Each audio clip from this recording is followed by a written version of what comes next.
tell me when to go. Go.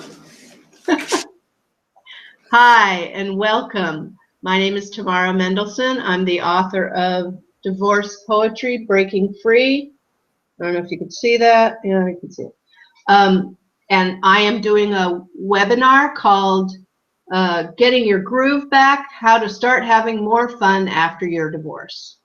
And I'd like to welcome you and invite you to join us on Google Hangouts on March 3rd. It'll be posted on our Facebook page, Divorce Poetry, and also on our website, divorcepoetry.com.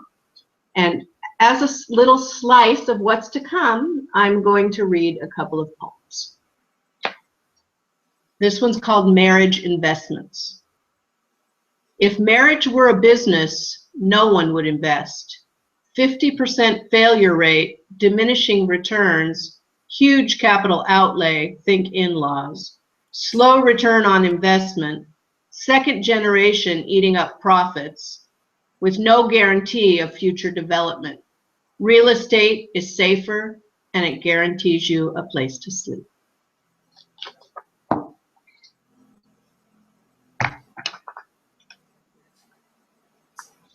This one is called Middle of the Night. I wonder if I conjured you in the middle of the night to soothe my lonely soul with thoughts from long ago when we were young and had no responsibilities. And you smiled at me, the world was open, and I walked into your arms. And now I remember your smooth skin brush my lips and your arms holding me close, and I felt safe for a moment. And then a shallow intake of breath, and my chest again crushed by my responsibilities. Your laugh rings in my ears. My skin tingles from a long ago touch, and I wonder if this happiness can only be mine in the middle of the night, just long enough to soothe my soul in dreams and upon waking. I face the day alone, wondering about possibilities.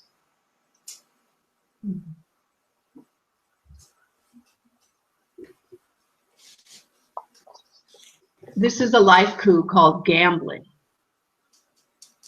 Never won the lottery and never bought a ticket. It decreases the odds. And this one is called Cougar Town. It's about dating. Cougar Town. He was 29. I am his Mrs. Robinson.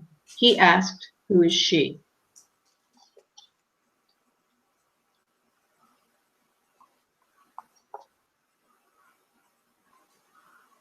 Someone else's child. Early on, when we were us, we watched a child receive her name. She smiled up at you, all pink and soft, your strong arms open, inviting her in, and she sat contented in the crook of your arm, happy to observe the world from her cozy perch. And I loved you so completely then, knowing our children would be well loved in the safety of your arms.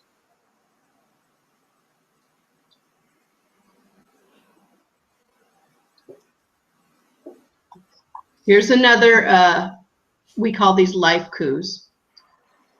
Melancholy hearts, still all a quiver. Am I just your violin? All the notes are yours.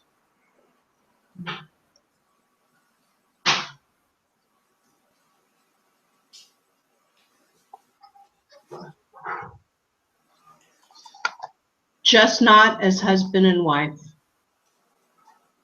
Once you were my whole world. I gave up everything for you. I wanted to be your happily ever after. You knew what you wanted, and I tagged along for the adventure. I didn't know it would last 20 years. I'm not angry anymore. Useful but wasted emotion.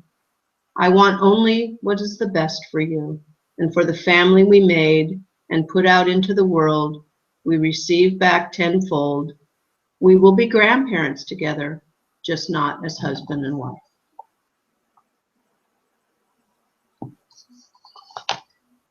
This one's called Self-Acceptance. Why do we remember the bad things people say that distort the reflection in the mirror, confirm the unkindness spewed and thrown away that we repeat to ourselves year after year? Struck with the sadness and dissatisfaction, hurt and humiliated by words that shouldn't be said, those wounds don't belong to us until we swallow them. And then they sit and fester and grow, becoming the view. We never chose to be what we are, genetic blueprints. These are the only skins we will ever wear. What matters cannot be seen from a shiny surface. Why is that picture so much more important? So hard on our fragile souls, not being perfect. It isn't really being at all, the search for flawless. Starving and sweating and going under the knife, taking for granted the miracles of imperfection. The imperfections that make us special, unique, human. Refuse to carry the observations of the unkind and the judgmental, for they too carry the same hurt and humiliation. They just don't know it. Enjoy the view.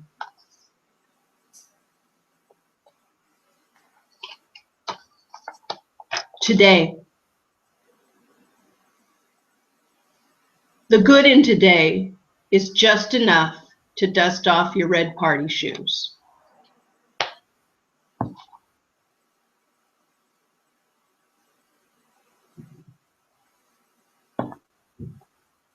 This one is called joint custody. Like a ghost, I walk the house at night, checking and rechecking the locks and doors. Illumination unnecessary. My feet have mapped every inch. With fingertips, I have smoothed the walls. On many nights of noiseless wanderings, floating in and out of rooms, hunting for a sign of something stirring. Cats like statues sleep unmoved. The beds are made and empty, quiet. They are waiting too, for the life to return. Toys on the shelves abandoned, memories inlaid, deeper with each silent breath. Shoes lined up like soldiers. I look down at my bare feet, and the pale glow startles me.